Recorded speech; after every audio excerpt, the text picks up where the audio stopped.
The best mixes aren't with automation. They're not with compression. But this idea with crushing everything helped Manny Moroka to mix because everything was at the same kind of crunch. And so all he had to do was match them up. And he had a mix. He didn't have to do, that thing, what did we used to call it? Mixing. Welcome to Bobby Owsinski's Inner Circle. I'm Bobby Owsinski, and this is a show all about music, music production, and the music business. My guest in this episode is Grammy-winning producer, engineer, educator, and audio legend, George Massenburg. Among George's more than 400 engineering credits include Earth, Wind & Fire, Dolly Parton, Linda Ronstadt, James Taylor, The Grateful Dead, and Phil Collins. A gifted audio designer, George literally invented the parametric equalizer, and his GML products are widely known for their superior sonics. He continues that work in the digital domain today with plugins from his Massenburg Design Works. During our talk, George spoke about the importance of critical listening, his 50-year quest for the perfect dynamics controller, working on Earth, Wind & Fire's biggest hits, and much more. I spoke with George via Zoom from his office near Nashville. It seems to me that a great portion of your life has been focused on dynamic control, and I'm talking about your development life, your development of gear, of plugins. It's been about dynamic control. It's been something you've been chasing for a long time. So, and you have a different philosophy than most people on it. So help me out on this. Well, so I started the equalizer in 68, 69, and we had a studio that I would set up, this box on the console that I had built, and tweaked it. And a friend was going to Hopkins around those years. And we had a band, and they would come in, and I'd try these things. And by end of 69, 70, the two guys that owned the studio sold it to ITI, a video company. And we built a console for ITI. And I said, well, wow, that's an interesting idea. Let's do that equalizer. So to make a long story short, in a couple of years, we had the parametric up for sale. It was at the LA show in 72 in spring, where I met David Blackmer. And David Blackmer said, well, that's all interesting, but here's what I'm doing. And showed me the basic Blackmer VCA and a thing that he had worked on for API, which was a very clever way to do smoothing using all-pass filters. And my friend, very good friend, Dwayne Wise, I turned Dwayne Wise onto it, and he does it that way too. It's too complicated to go into right now, but we each sort of set our sails to do dynamics. Dwayne with his parametric EQ, and you'll note that I don't compete with Dwayne Wise. He is my filter guy. Back to the beginning of the MDW equalizer. I'm jumping around. I met David Blackmer, turned me on to RNS control in this style that was already in DBX 160s and soon to be 165s and had some very interesting features. So I set sail for a different kind of dynamics range control because I had an 1176 and it was god-awful. It still is god-awful. I'll use it on some things down there. And I'm a friend of Bill Senior's, so I don't want to say anything too bad. Started dynamics control and built modules and what to do. Okay, so I moved to Paris with X1 and had a lab there on the Champs-Élysées and was trying to freelance for Francophone clientele for the most part. Hated me, so it was an interesting experience. But I'd been recording for a good long time by then. My hits were all in bluegrass, in direct two-track bluegrass for Rebel Records, which is where I met John Starling, which is where I met Emmylou Harris, which is where I met Linda Ronstadt, is working for the Seldom Scene, a band out of Washington, D.C. So there's always kind of been these three things or so going on with me where I'm always deciding something. There's a breadboard on top of the console. We're going through old multi-track tapes in the basement, and I'm drawing schematics on the back of tape boxes. And generally, I'd have a prototype of the latest version of the compressor sitting on the console. I'd be tweaking it. And occasionally arriving at something where a little old George or an artist would say, I can really hear myself. It was all a matter of finding that sweet spot in the vocal chain so that everybody was happy. You were happy going to storage, post-haste tape. You were happy getting the voice under some kind of control to save the drummer's ears. You were happy to help the drummer's pitch because I could, in the phones, level the vocal and find his or her pitch against the tuning instrument and just ride that pitch and really help the vocalists sing. So that was the beginnings of development. Later, I did another one for the big Earth, Wind & Fire touring system, which I built in 79, 80, 81. And we did the established Earth, Wind & Fire shows as this giant show with low end and real low end, but a really good system. And I did more work with dynamics there so that you could get some leveling off of the stage and make these concerts sound like the record. That was my claim to fame. My hand is casting a shadow on my face, so I got to be careful of that. So I got distracted. My claim to fame was a live show that sounded pretty close to the record. And part of that was dynamics control. And then time passes, and I did dynamics for the Oxford console. And it's funny, but we just took apart the Oxford console. And part of it, I had to do it because it had been just sitting in the basement for 20 years, and my wife wanted to reclaim the space, and she deserved to have that space. So she's got that space now. So what I did for Oxford was to just soak up as much as I could from this brilliant digital design team, headed by Peter Eastie, and some insiders, Rod Denching, John East, who had done a lot of front ends for SSL, just kind of right across town, and Paul Frindle. And Paul and I sat that's back then when I smoked, and he has never stopped, and did the GML EQ and the GML dynamics on the Oxford console. And it was well thought of, but there were only, was Marco Migliari, the chief engineer, he had hooked up, and they had Oxford consoles right to the end. They finally got rid of him. He's now the Oxford guy in Europe. And then I find out that there are consoles around. So that's a rough. And then I did one at Blackbird around 2004, 2007. Then we started actually going heavily into Jim Pace and I putting up plugins, became MDW, our partnership, and we put out the EQ. It did very well in 2002, 3, 4, 5. We were one of the EQ plugin was one of the main plugins on the original Digi system that closed the sale. Hey, here's a plugin that sounds like analog. Closed sales. And we did very well. We were a little longer getting the DRC out, but we finally got the DRC out. So your approach is different in that you don't build compressors. You build dynamic controls. Yeah. And that's a different philosophy. It's a different way. And the philosophy is just based on how we mix, because the best mixes aren't with automation. They're not with compression. Sometimes they're helped by dynamic range control, but I'll get to the more benign applications later. But this idea with crushing everything helped Manny Moroka to mix because everything was at the same kind of crunch. And so all he had to do was match them up, and he had a mix. He didn't have to do, that thing, what did we used to call it? Mixing. Yeah, right. But my favorite mixers, Phil Ramone, Bill Schnee, Al Schmidt, of course.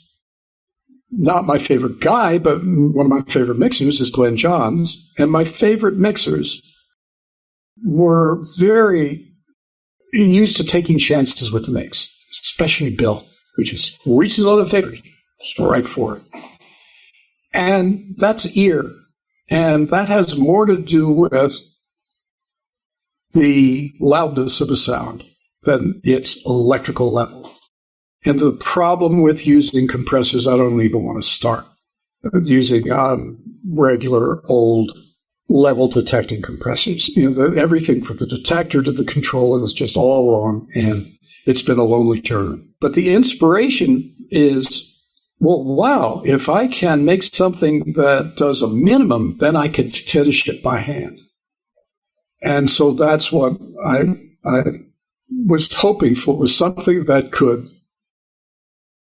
do clip gain, an equivalent of going through and doing clip gain, because it's pretty fast responding, and then it slows down when it gets in a sweet zone and then does true RMS.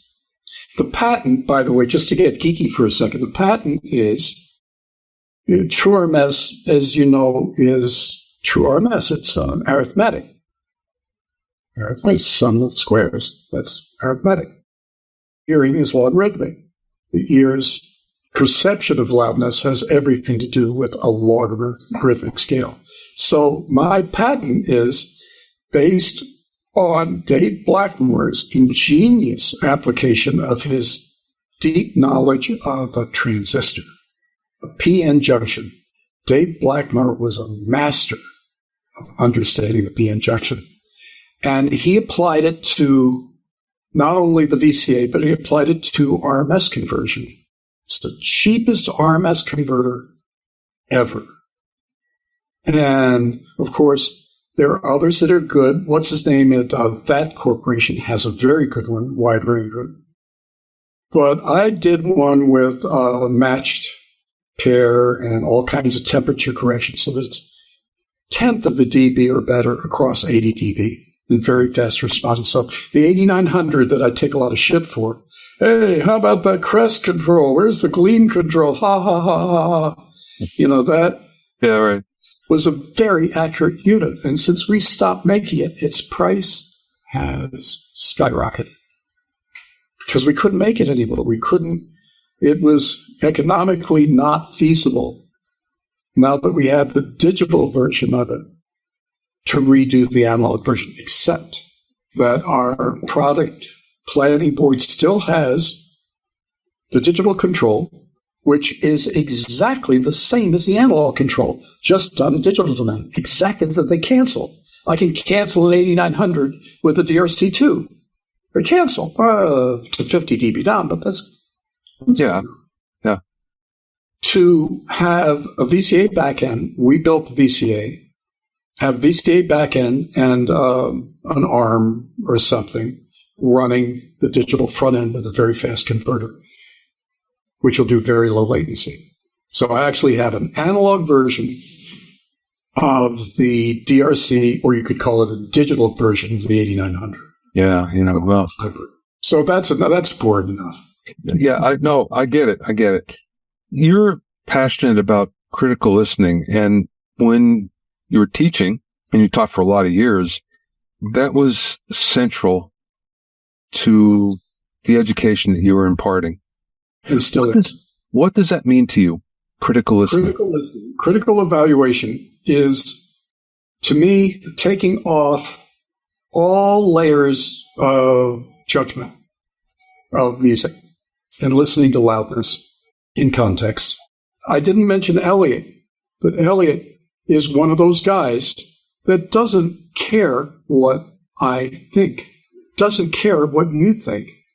He's been making the same beautiful record for a very long time. He's just done a new Madeleine Perrault and put it up on immersive audio album, which is about the only place left we can go. I guess Chesky. But now that Tidal's failed, and I mentioned that the other day, so I won't go into Tidal. Yeah. But it started with Tidal putting this up as a 9624, and Kyle Lenning calling me and saying, I listened to Madeleine, and I got the CD, and, Tidal sounds a little dark. Yeah. So I went on Tidal, and it says 9624, no more MQA. I loved MQA. Or did I take arrows in the back on MQA? A quick quote that got me a lot of arrows in the back. Ready? Go for it. Lossless in the analog domain.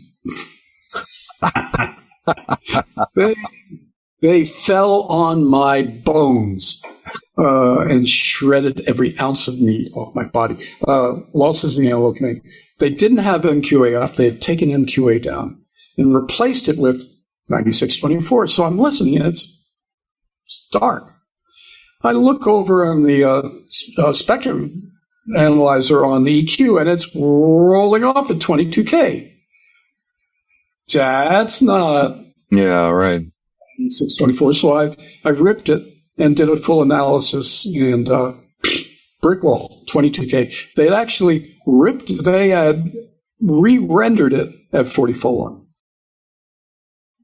Oh. Bastards. So yeah. I'm bailing on title. Morton Lindbergh, they went to Morton Lindbergh and said, this is all coming back to critical listening. Morton Lindbergh was called to deliver his 192.24s to title to replace the MQAs.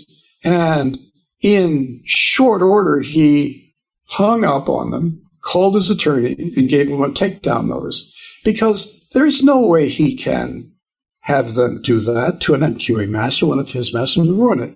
And it didn't ruin Elliot's thing, but it was noticeable. And that's where critical listening begins, is instead of listening to, well, I ought to be able to hear more tinkle on the hi-hat at 96K. No. I ought to be able to hear, take your pick, something, chimes, bells, something with attack. It should make a stereo better. No. What we find is that the time resolution is better. And time resolution, to me, for the longest time, has meant to be able to do two things. One, to be able to identify and evaluate very small sounds in the presence of larger sounds. What would normally be called masking. Or what did Carl Heinz call it? Perceptual coding. Jimmy Johnson, two very dear friends, Carl Heinz and Jim Johnston, the creators of more shitty codecs than anybody except for that group. Yeah, you're right. Yeah. But what that is, it's depending on frontal left brain and your evaluation, usually in an fast switch A/B test, frontal left brain. And, you can tell very rough things. You can differentiate a zither and orchestral bells. But for very fine resolution. Oh, there we go. I remember that. We're taking the faders out because they're the best faders ever in the history of faders. They're a Panasonic fader. It's a linear motor. Justin?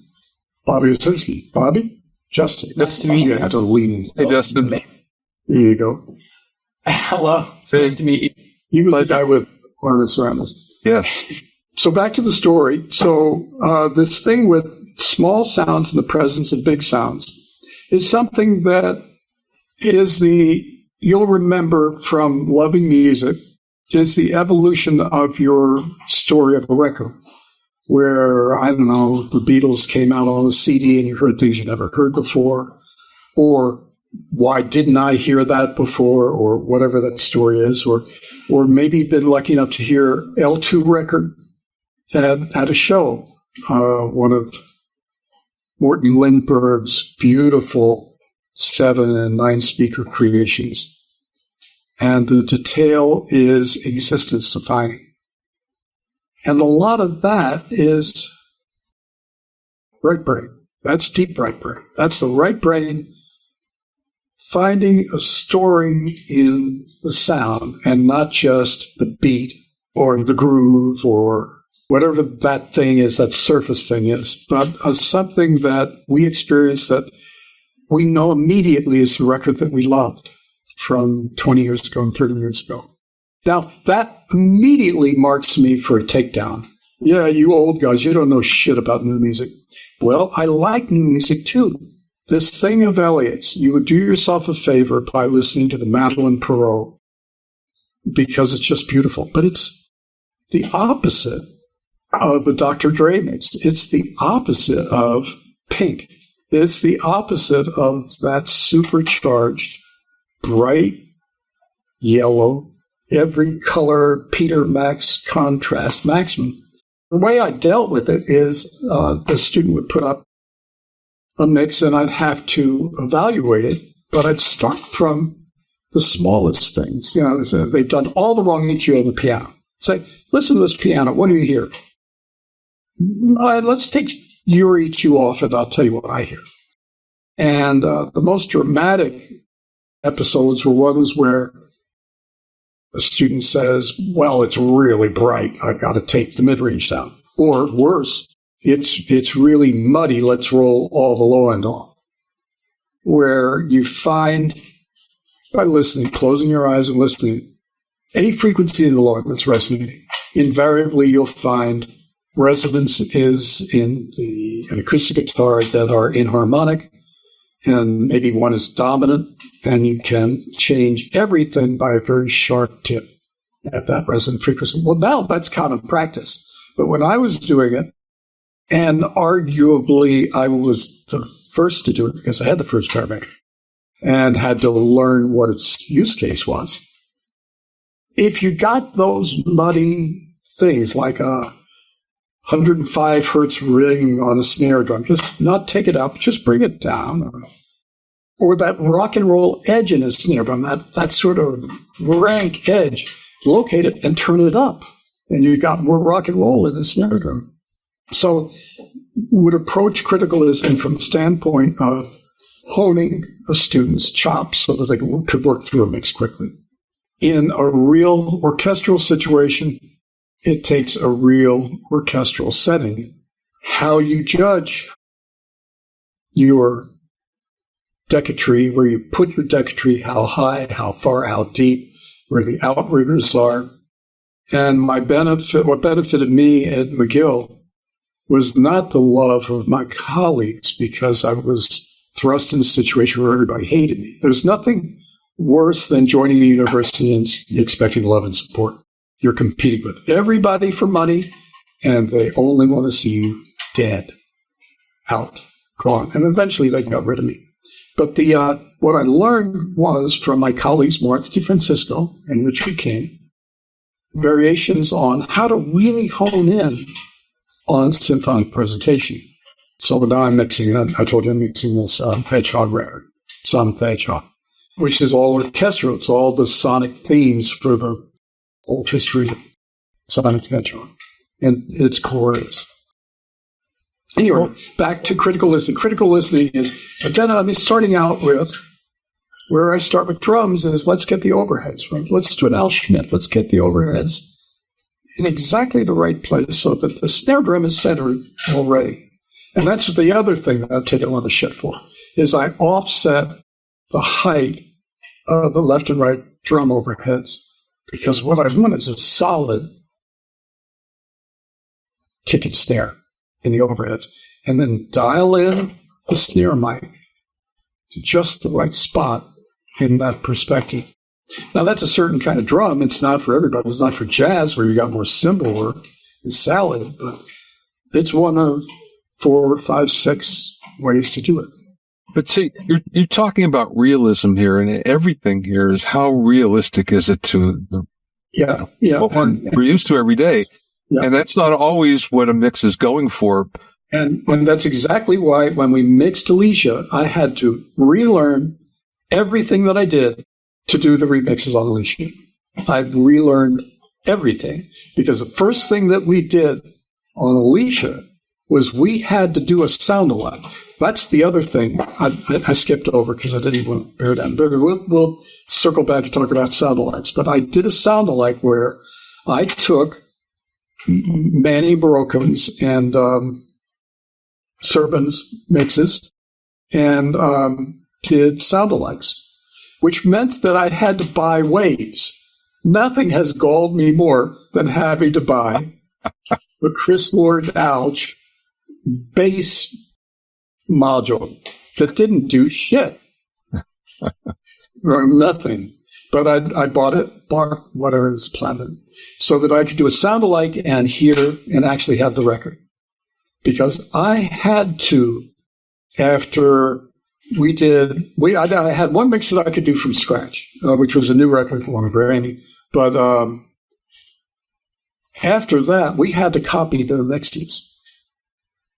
Friends and foes alike, I had to walk past all feelings that I had about what they were doing. And Manny Moroccans were the worst. Manny would saturate an SSL, a 6J bus, saturate a 6J bus, a 9J bus, and then crush it with an analog thing, certainly, to bring it back into the bus and crush the output of the bus and print it. That's Manny's style. It is really hard to reverse engineer that kick drum because everything about it is fucked up. So on things like Girl on Fire, I had to do what it took to mix Girl on Fire so it sounded like Alicia's record. And that's where I learned what I could get away with on Reverb, the whole new movie on Reverb, a lot less. How to broaden the sweet spot, and that's where I started using Spat Revolution and using that to broaden the sweet spot. What I've learned about pulling images out in the immersive space. Wait for it. Pitch shifting. Oh, there you go. Wow. And a little bit of delay, a little bit of pitch shift, a little bit of placement, so that the objects don't comb filter. Or if they do, it moves around and fools the ear. So we learned a lot about how to make a new record, but I don't like new records as much as I like classical music. I love early Baroque. I listen to early Baroque every night. I love Glenn Gould. I have one favorite keyboard player in the world, ahead of all the others. I love Larry Goldings. What a brilliant player. But boy, what Glenn Gould. I mean, he really did some damage. Yeah. He did damage to every subsequent pianist that calls himself a pianist. I'm sorry, get off subject. But the critical listening is being able to do that thing where you step outside of your feelings about the music. I mean, I can mix klezmer, I can mix country. Well, let's go there for a second. So you've mixed all sorts of different genres, and you obviously feel comfortable, but what do you prefer? I prefer finding something wrong and fixing it. So I prefer whatever that is, and my young and brilliant assistant, Justin, is the same way. He's great at troubleshooting. And in analog, I mean, man, if you knew what was going on inside most of these plugins, you would never use another plugin, except maybe mine. It's just awful. It's just bad work. So, okay, why is that? Is that because people are doing a follow the leader thing? Yep. And probably people that you've interviewed. One comes to mind. That guy, he copied my 8900 and got it wrong. The AMEC Master EQ, he copied. Now he won't answer my calls. Well, he's gone now. He just copied it. I mean, and proudly, and it didn't sell. I mean, it went from $395 to $195 to $95 to $25 in a hurry. It's a real piece of shit. He even got some of the controls backwards. But he had a young Ukrainian engineer actually hack it together. And the guy got in touch with me and apologized to me for being pushed by Dirk to create that thing. And one of these days, we're going to find this guy and hire him and bring him back to Tennessee. Wow. That'd be a good story there. Definitely. What it's about, and if he gets this message, I forgot his name, but I invite him to be in touch. Dirk, I don't care. Dirk is going to suffer what Dirk needs to suffer. But, you know, we're all in it for, you know, the thing I miss on mainly getting mixing. I don't know why, but I'm mainly getting mixing. But it's not as much fun as being in the studio. Being in the studio was a fucking blast. It was fun. A lot of laughs. Somebody always telling a joke. Well, it's a camaraderie that you get. And that's kind of fun because modern records aren't made like that anymore. Sometimes they are. And when they are, like I've got this small group of guys that I got together with. It's Pat Bergeson and Pete and with Don Sherrill, who I did all this advertising for, music. And we get together in his barn and we just have a party. And it's great. So it's a couple times I've gotten people to pay for us. But yeah, camaraderie. When you look back, what's the best project you ever did? Well, that's tough. I can go different ways in that when you had the most fun or one that you just feel that came out quality-wise the best? It was the most fun being on the road with Little Feat in the 70s. That was fun, but it wasn't a very grown-up thing to continue. The best project as far as outcome and gratification and learning something have been the records I did with Peter Asher, because he's relentless. He's a perfectionist and in a field that's not perfectible, but that doesn't mean that we don't strive for perfection. And the records I made with Linda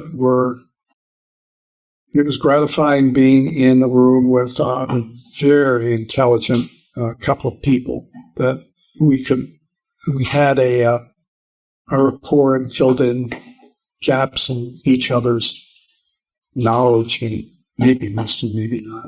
And so the Linda records, and I did quite a few and still talk to her and want to help her. She doesn't sing anymore, so we're not going to do that, but she's still the smartest. She's the smartest, brightest crayon in the pack. And she's the muse of my life, as is my wife. So it's the musicians that I got to work with that define the great moments. The outcome, September is going through a third and fourth generation now discovering the song September. And I just did an interview for a very smart guy, Amir, I think his name's Thompson, but Questlove. He's doing an Earth, Wind & Fire documentary. I trust him to do this documentary. He's doing it along with Maurice's son, and he's getting the guidance, and he assured me that he doesn't want to just paint a Rosie Valentine of Earth, Wind & Fire. Yeah, you have sort of a love-hate relationship with them, I feel. Well, I spent too long with him. Same thing with McGill. I was there for 13 years. I should have gotten out when this grifter of a dean came in, and her job was to get rid of me. And she was and is one of the most awful people I have ever met. There's absolutely nothing about her that has any positive characteristic. And she got rid of them. It took me a couple years to catch on, though. But Earth, Wind & Fire was the same thing. Maurice hated me and just made it clear that he, at every possible juncture, that he was the boss. He was the boss. His name is on the back. He got way more than his share of the revenue, and that meant that he was the boss. And that meant that I had to sneak around and try to fix his fuck-ups to make these records work. And when I left right after Let's Groove. Let's Groove tonight. Yeah. Right after that, and I don't think they ever really had another record. They didn't have another record. I mean, they made records and took Sony's money, but they never had another record. Yeah, not one like that, that's for sure. But, yeah, so it's not a love-hate relationship. It's a melancholy tinged with sadness, tinged with great times in the studio with the cats. And two or three of them I'm still friends with. Larry Don is a superb keyboard player who was also marginalized by Maurice. And, it is what it is. It was time to move on. Yeah. All right. Last question then, George. What's the best piece of advice that maybe you learned along the way or somebody imparted to you? Learn how to manage money. I love that. That's great. And so true. Learn how to manage money. It doesn't have to be a serious thing, but accumulating capital I learned this from, what's his name, Warren Buffett. The only reason you want to own a company is so that you can direct where assets go, where capital is spent. It's the only reason to own a company. Otherwise, work for somebody else. But if you want to make sure that the benefits of your work and your colleagues' work goes into something productive, and only you know what that is, that's a reason to own a company and be an independent producer. I like Andrew Sheps a lot. He does what you do. Has a little different spin on it. Yeah. He does what you do, which is research, and he plays his cards very close. And I appreciate that. I like Andrew's mixing too. Yeah. Yeah. He has one dark spot in his record that we would keep reminding him he needs to stop saying it too. Yeah, that's not good. I won the loudness war. Yeah, that's right. Ever say that again. Andrew, please. Well, he does it with tongue in cheek, but nonetheless. But I mean, we won the loudest war when loudest measurements came into play. But you know what? Speaking of efforts, the work that we did with Thomas Lund and Bob Katz and my buddy in Vienna, Florian Kammer. Oh, right. We started doing, exposing this idea of crushing records after the 2004 Metallica debacle. I don't think we'll ever get any credit for it, but we hammered away at loudness to audiences. I don't know whether here's what I want to live, is when, at the end of World War II, General Marshall, who was at some point ran the European theater, moved into the Marshall Plan in late Roosevelt, early Truman. It was the Marshall Plan to save Europe, where he did enough to not make the mistakes that we made in World War II, and saved Germany, saved Europe, saved the economy of Europe. And when asked why he didn't get more credit, he said famously that much can be accomplished when one is not worried, is not consumed by getting credit for all that one does. The Marshall Plan.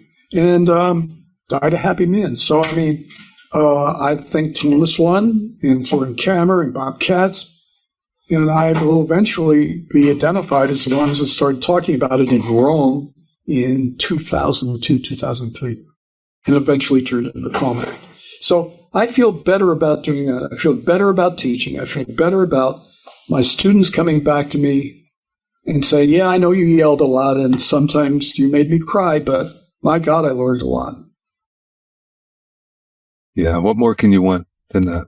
What more could you want? So thank you. I don't want to take too much advantage of your time. That's a good place to stop, I think. In the meantime, wait, I want to show you something.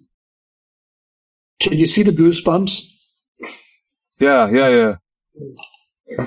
These two.